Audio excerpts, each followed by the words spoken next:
Before independence, India was a land of contradictions. A nation rich in culture and history, yet crushed by colonial rule. For nearly 2 centuries, the British drained its resources, exploited its industries, and left its people divided and impoverished.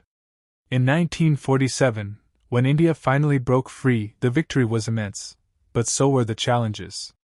The country inherited poverty, illiteracy, communal tensions, and a broken economy. Agriculture was outdated, industries were minimal, and the infrastructure was weak. Still, amid this darkness, there was light, the spirit of its people, united by hope and determination. India had no roadmap, but it had a dream: to rebuild, to rise, and to reclaim its place in the world. Under the leadership of Pandit Jawaharlal Nehru, India began the process of nation building. The early years were about survival and structure, laying foundations through the 5-year plans. The focus was on self-reliance, industry, and education.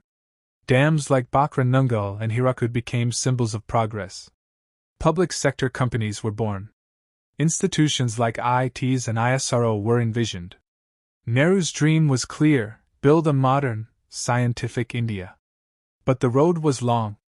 In the 1960s, India faced food shortages and wars.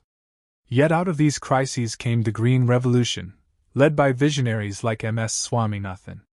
With new technologies, hybrid seeds, and irrigation, India turned from a food-deficient country into a self-sufficient one.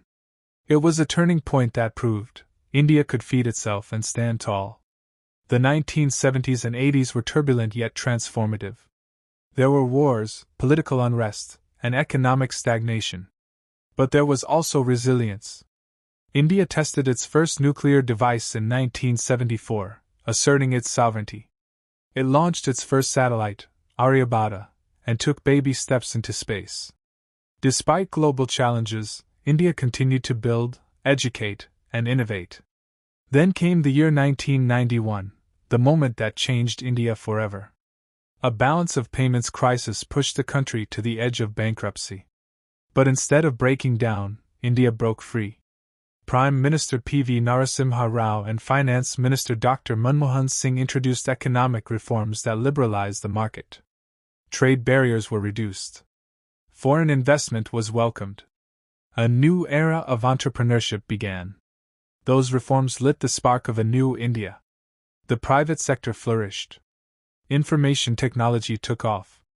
Indian engineers and software companies became global players. Cities like Bangalore and Hyderabad turned into tech powerhouses. By the late 1990s, India was no longer seen as a struggling nation, it was the land of opportunity. The 2000s accelerated this transformation. Infrastructure improved, education expanded, and a new middle class emerged. Mobile phones, internet, and computers began to connect every corner of the country. India's youth, energetic, educated, and ambitious, became the heartbeat of the nation. As the world faced